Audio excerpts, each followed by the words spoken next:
Fala, coders! Meu nome é Marcelo Maico e o vídeo de hoje vai soar mais como uma provocação.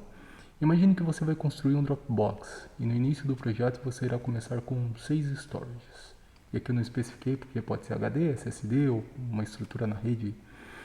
E baseado nessa quantidade de unidades de armazenamento, vem as seguintes especificações. Primeiro, dois storages podem parar de funcionar ao mesmo tempo, mas os dados não podem ser perdidos. 2. Quando novos storages forem adicionados, os dados que foram perdidos nos storages com problema têm que ser restaurados, e tudo isso a nível de software. 3. Para cada giga de dados do cliente, você tem mais ou menos ali uns 500, 600 MB para fazer backup. À medida que a estrutura vai aumentando, o custo com backup tende a diminuir. E não estou falando aqui de compactação ou qualquer técnica nesse sentido. Tudo aqui é baseado em técnicas de armazenamento. E iremos focar nessa parte de armazenamento de dados porque esse é o core business de qualquer cloud drive como um Dropbox da vida. Então, coloque na velocidade 2 e bora resolver esse problema.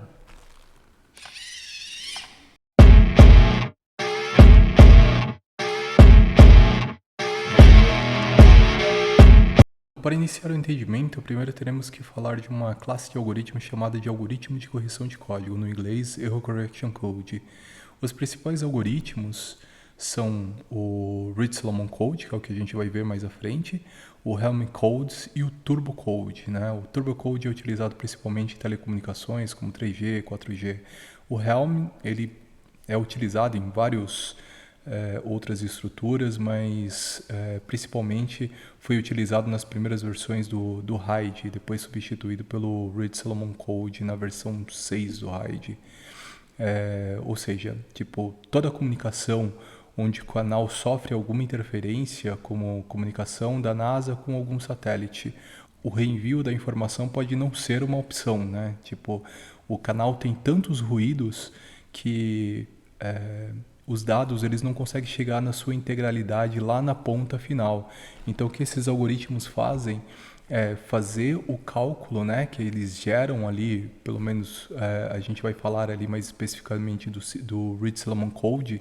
Então, ele faz o cálculo dos bits de paridade e no final da transmissão é feito um recálculo e as informações que foram perdidas no meio do caminho são restauradas, né, e recuperadas aí utilizando polinômios, né, para fazer essa mágica acontecer. Esse tipo de algoritmo está ao nosso redor, né? Então, tipo, a parte de telecomunicações, comunicações espaciais, no RAID, a partir da versão 3 já utiliza esse tipo de algoritmo, CDs, DVDs, Blu-ray, QR Code. Então, tirando a velharia aí, o QR Code, se você perceber, você pode rasurar parte deles e mesmo assim você vai continuar lendo. Tipo, código de barras também tem a mesma ideia, né? Tipo, você coloca ali alguns bits de paridade para chegar no final, fazer o recálculo e recuperar os dados que foram danificados no meio do caminho. E essa parte é onde a gente vai começar a descobrir como que as coisas funcionam por trás das cortinas, né? Que é a parte da teoria matemática que vai embasar toda essa mágica que acontece, né? De o arquivo ser perdido e você conseguir recuperar esses arquivos. Então a gente passará por algumas teorias matemáticas aí, principalmente com os campos de Galois, multiplicação de matrizes, matrizes de Van der Waals, matriz inversa, eliminação de Gauss ou Gauss-Jordan, né? Que é uma técnica bastante interessante para fazer multiplicação de matrizes. E aí, falando um pouquinho dos campos de Galois, né, e um pouquinho de história, mais ou menos ali um terço do século XIX, lá 1830 e poucos, tinha um jovem lá, que é o Évariste Galois, e esse moleque de 14 anos de idade, ele ficou intrigado porque não tinha uma fórmula geral para resolver equações polinomiais com acima do quarto grau, né? Então, a gente conhece as equações de primeiro grau, as equações de segundo grau, que tem a fórmula de Bhaskara, terceiro e quarto grau também têm suas respectivas fórmulas, só que acima do quarto grau não existia uma fórmula. Então ele se debruçou sobre aquilo e começou a procurar uma forma geral de resolver esse problema. E aí ele criou toda uma estrutura que foram os campos que hoje é conhecido como os campos de Galois e que na época não tinha ali uma utilidade prática, né, puramente matemática abstrata, só foi ter uma utilidade, sabe, um século depois, né, com o advento do computador, e aí sim foi utilizado os campos de Galois tanto para criptografia ou para os algoritmos de correção de código. Então, na computação, né, a gente usa ali o GF 2 elevado à oitava potência, né, o que dá 256 elementos, e isso a gente vai ver ali na matriz de multiplicação. E aí, transformando ali os binários em equações, você, aqui, por exemplo, né, eu tenho 0, 1, 2, 3, 4, 5, 6, 7. Então, eu tenho 8 elementos, né, começando do zero. Então, para o elemento 7, né, que é o x elevado à sétima potência, ele está desligado. O elevado à sexta potência, ele está ligado. A quinta, ele está ligado. Aqui o zero, ele desliga e liga aqui. Então, no final, eu tenho x elevado a 6 mais x elevado a 5 mais 1. Então, dessa forma que é utilizado ali, principalmente ali no baixo nível, né? Quando você está mexendo tanto com a parte de correção de código, como também na parte de criptografia. Então, você usa bastante isso. E aqui a gente vai utilizar, na verdade, um vídeo institucional, né?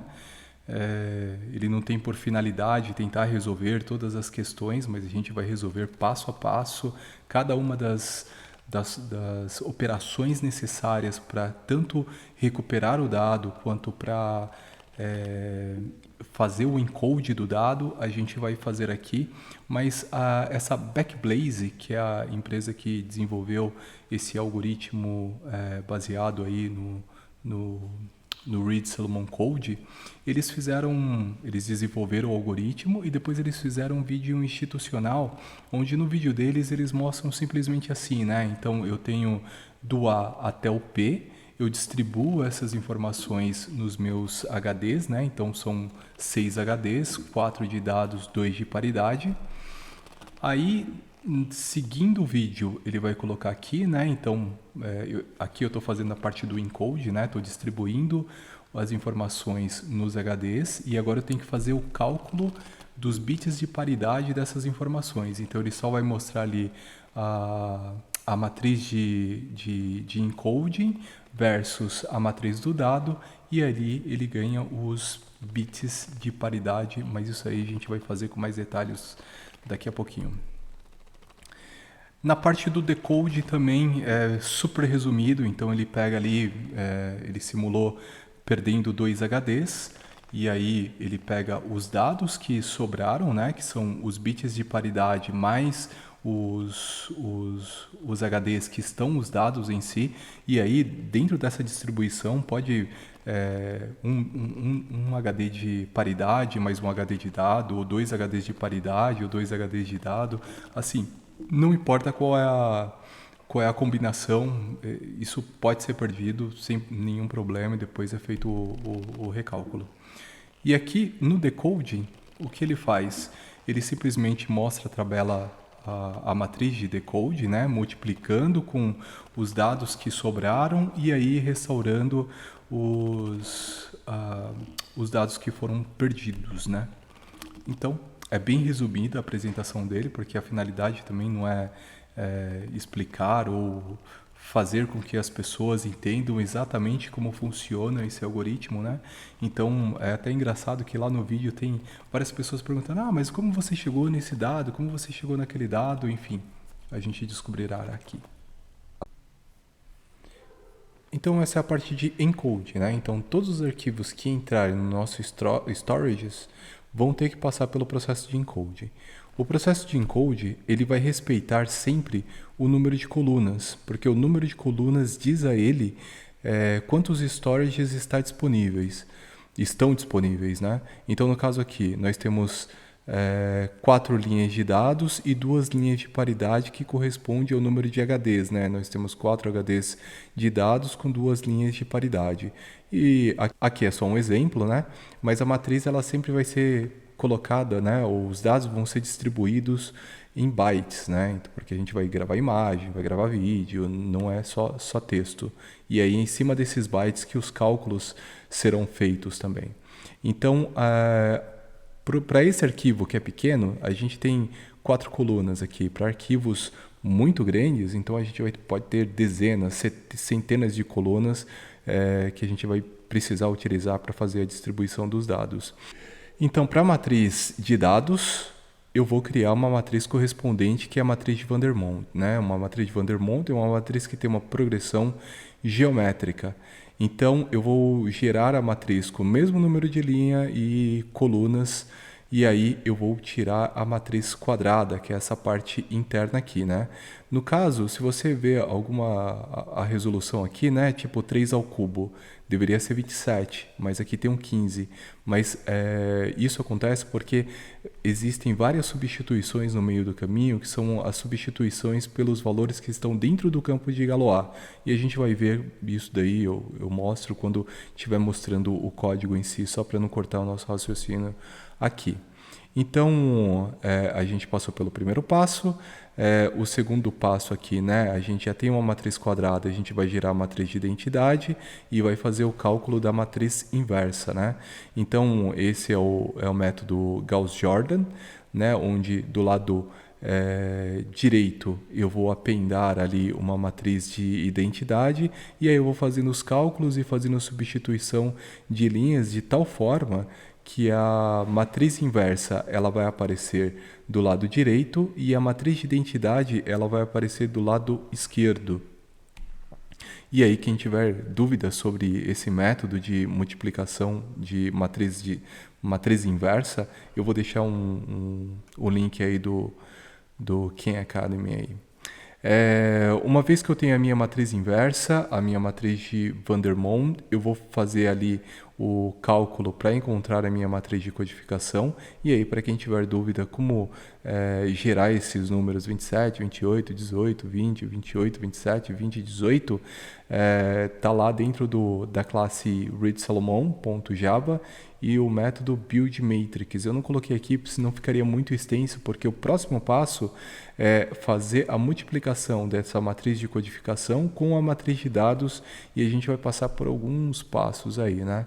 Então, nesse caso aqui, no loop 1, eu pego a coluna, então na matriz de paridade eu vou passando pelas colunas e na matriz de dados eu vou passando pelas linhas. Então, eu pego aqui 27. 27 vai ser o índice dentro da minha matriz de multiplicação, que é uma matriz gerada ali pelo sistema. E essa matriz ela tem uma dimensão de 0 a 255, né, no número de linhas e 0 a 255 no número de colunas, ou seja, tem 256 elementos, 256 linhas por 256 colunas.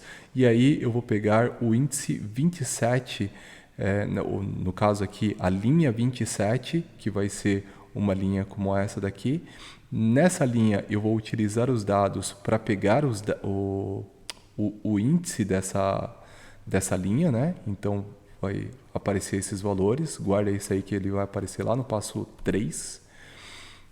No loop número 2, a mesma coisa, eu pego 28, pego a linha 28, aí na linha 28 eu vou utilizar os dados ali, né, 65, 66, 67, 68 para pegar os itens dessa linha.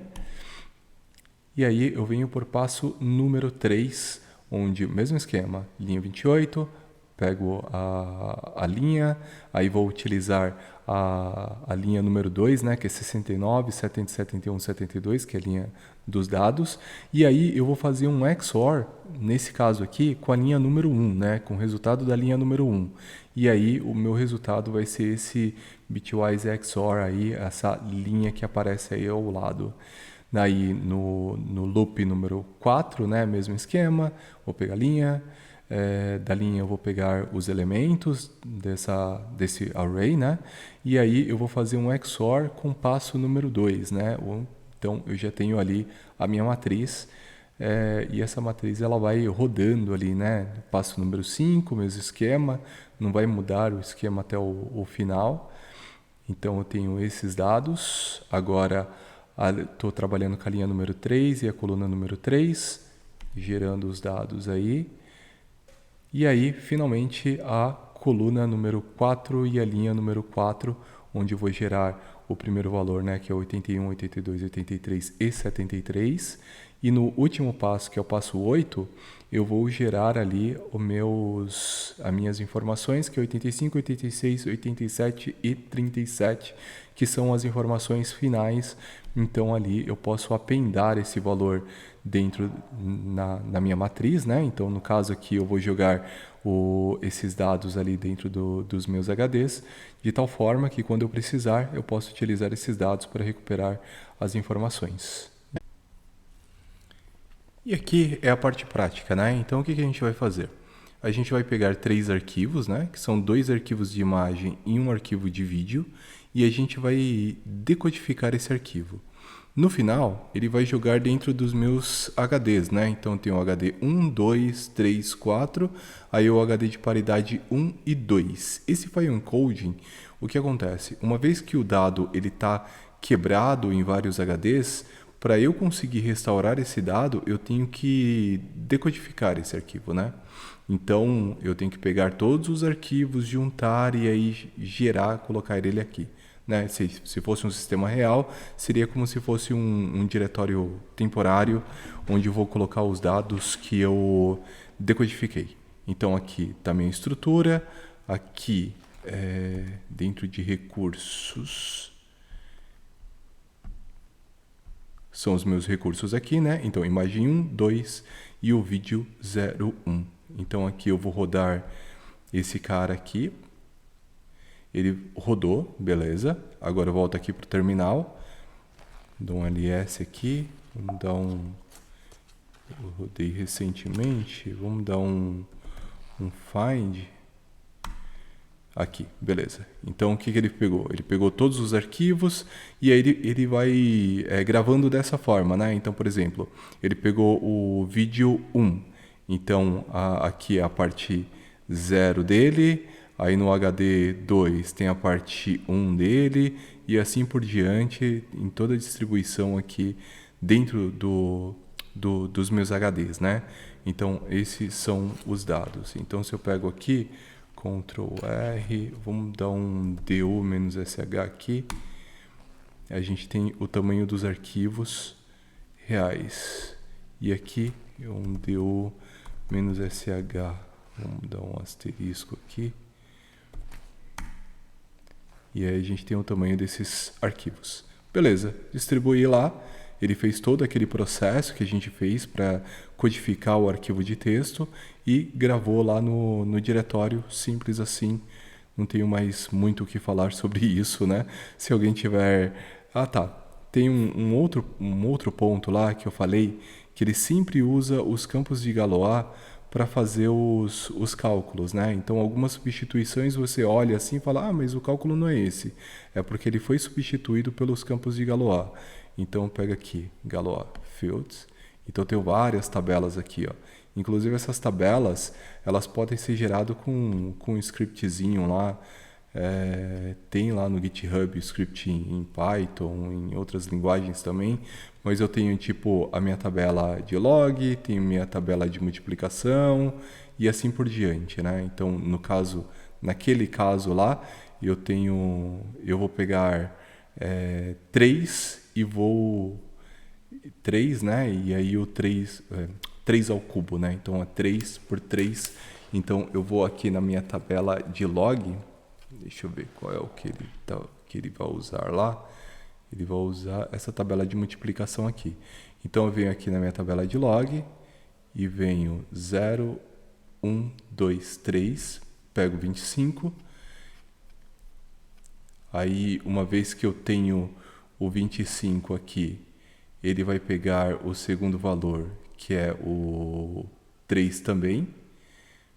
Então, espera aí. Aqui é 3 e aqui é 3. Então não é isso que ele está usando. Vamos lá. Exponenciação.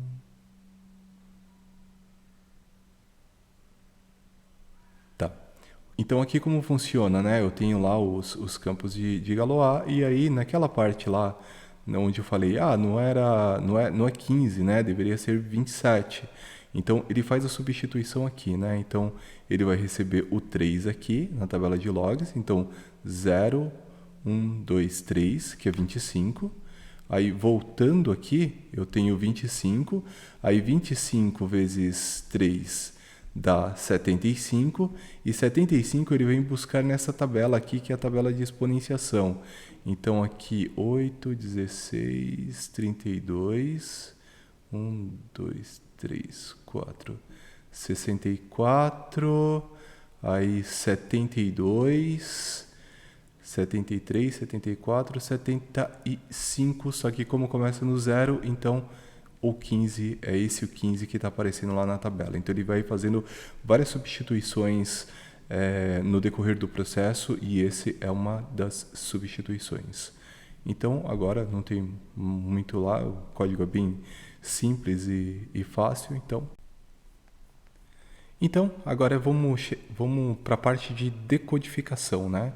Então eu estou usando o mesmo exemplo do Blackblaze e nesse caso aqui, né, no vídeo lá institucional que o pessoal fez, eles matam essas duas linhas. Então essas duas linhas elas têm que ser restauradas, né? Então a gente vai descobrir agora como que faz para restaurar essas informações. Então no primeiro passo aí, né, a gente já tinha gerado lá a nossa matriz de codificação, então é a mesma matriz. A gente gera ali a matriz de identidade para facilitar o cálculo, né, da nossa matriz inversa.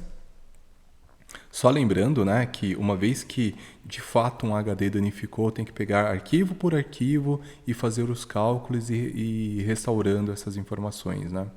Então, aqui eu tenho minha matriz de codificação, minha matriz inversa, a minha matriz de identidade, e aí eu gero a minha matriz inversa. Depois eu tenho que fazer um bitwise end aqui, né, para eliminar aí os negativos, né? E aí eu tenho de fato ali a minha matriz inversa que eu tenho que multiplicar com a minha matriz de dado, e é essa daí que é a parte que é parecido com a matriz de codificação, né? Então, no caso ali, eu vou pegar a linha 141 da minha matriz de multiplicação ali dos campos de Galois, eu pego a minha linha e aí eu vou utilizar os elementos 65, 66, ou seja, eu vou usar a minha primeira linha de dados para pegar as informações dessa linha ali que veio ali dos campos de Galois, né, da minha matriz de multiplicação.